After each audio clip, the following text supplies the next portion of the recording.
Olha só, você sabia que todos nós temos a entrada que leva o homem para o reino dos céus? Sim, a Bíblia diz que Jesus é o caminho, a verdade e a vida. E ele nos deu essa entrada que é o Evangelho, que é a palavra de Deus para pregarmos para as pessoas. Um certo homem, falando sobre a entrada para o reino dos céus, ele disse: o meu objetivo é que quando eu estiver para morrer, eu dê a minha última entrada ao oficial de justiça, ou para um motorista de ambulância, ou talvez para um médico que esteve de plantão. Ele disse que queria entrar nos céus sem nenhuma entrada. Queria entrar no reino dos céus tendo cumprido o seu ministério cabalmente, completamente, para a glória do Senhor Jesus. Será que você vai ser fiel até a morte? Será que na sua última respiração você vai ter distribuído o Evangelho de Jesus Cristo, aleluia, para todos aqueles que Ele nos mandou entregar? Sim, faça isso agora pelo amor que você tem a Jesus Cristo de Nazaré. A Bíblia diz lá em Amós capítulo 4, versículo 12, prepara-te, ó Israel, para encontrares com o Senhor teu Deus. A realidade é, a pergunta que eu gostaria de fazer é: será que você está preparado? Será que eu estou preparado para nos encontrar com o Senhor nosso Deus? Será que a sua mala já está arrumada e pronta para a viagem chamada eternidade? Será que a nossa mala está pronta para quando a trombeta soar, nós podemos fazer essa viagem e encontrar com Jesus Cristo? É uma pergunta que deve ser analisada, sim, porque Jesus está voltando, Jesus está às portas, aí está os grandes sinais, aleluia. Uma certa vez, um rapaz perguntou, aleluia, a outro moço, dizendo: olha, se você visse uma moça numa calçada que fosse atravessar a rua e nessa rua estivesse trafegando vários carros com um perigo iminente de ela ser atropelada, o que você faria? Qual foi a resposta do rapaz? Eu puxaria essa moça rapidamente. Mas por que você puxaria essa moça rapidamente? Claro, para ela não ser atropelada. E aquele homem respondeu para aquele jovem, dizendo: olha, lá em Judas está escrito que nós devemos salvar as pessoas, arrebatando-as do fogo.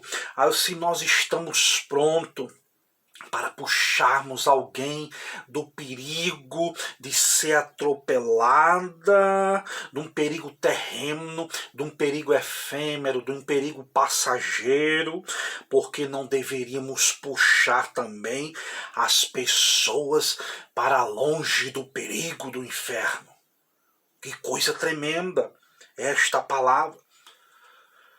A Bíblia diz lá em Romanos capítulo 13, versículo de número 11: chegou a hora de vocês se despertarem do sono, porque agora a nossa salvação já está mais perto do que no princípio, quando aceitamos. A noite está acabando e o dia já vem. Portanto, deixamos as obras das trevas e nos revistamos das obras, das armas da luz. É o que a Bíblia diz. Uma certa vez, John Wesley, grande pregador, disse a seguinte expressão: você não tem que fazer nada a não ser salvar almas. Portanto, consuma-se. Portanto, seja consumido deste trabalho. A Bíblia diz lá em Provérbios 11:30 que aquele que ganha almos sábio É o que diz a palavra de Deus. Aleluia. Um certo escritor, no seu livro, que tem por título Terminando Forte, disse que um homem que quer liderar precisa dar as costas para a orquestra. Aí ele vai concluir dizendo: os líderes também devem voltar as costas para a multidão quando estão na sua missão, sem se importar com que a multidão vai falar. Ao viver a sua vida para Jesus, dê as costas ao fato de tentar agradar a multidão. Aprenda com o rapaz, aprenda com aquele, a luz que está liderando a orquestra. Dê as costas, não importa o que vão dizer. Olhe para Jesus, que irá agradar a Cristo. Uma certa vez Paulo, escrevendo aos Gálatas, ele disse: olha, se eu tento agradar os homens, eu não sou servo de Jesus Cristo. Aleluia. Muitas vezes somos intimidados na escola pelos amigos, mas sabe de uma coisa? Aleluia. Não peça desculpas por servir a Jesus e por desagradar os amigos da escola, da faculdade. Não se justifique a eles por causa da sua fé. Não, pelo contrário, acenda uma luz na escuridão. Faça aquilo que Deus mandou você fazer. Jovem do Senhor, você que está ouvindo essa palavra, no seu trabalho, acenda lá uma luz. Aleluia, nessa escuridão que se chama o mundo. A Bíblia diz que Jesus nos chamou para sermos seguidores de Jesus, para sermos pescadores de homens. Foi o que Jesus disse: vinde após mim e eu vos farei pescadores de homens. Aleluia. A primeira coisa que Jesus disse é que nós não vamos, meu querido, alcançar, aleluia, boas casas, mansões por seguir a Jesus, muito dinheiro, muita coisa. Não. Jesus disse que nós seríamos ganhadores de alma para o seu reino. E a questão é, lembre-se agora mesmo que se você não está pescando, você certamente não está seguindo a Jesus. E a questão é: irmão Júlio, eu não sei pregar, irmão Júlio, eu não sei louvar, mas você sabe compartilhar um versículo no WhatsApp, no Facebook, no Instagram, no Telegram. Você sabe compartilhar uma palavra de Deus, não sabe pregar? Lê o Salmo 119, lê um salmo para uma pessoa, entrega um panfleto, diga que Jesus ama, diga que Jesus está voltando, que Jesus tem um plano na vida de cada um de nós. Todos nós temos algo a entregar ao próximo. A Bíblia diz que até quando nós vamos cochear entre dois pensamentos? Foi a pergunta que Elias fez ao povo de Israel. Até quando vocês vão ter duas opiniões? Se o Senhor é Deus, siga, mas se é Baal, segue a Baal.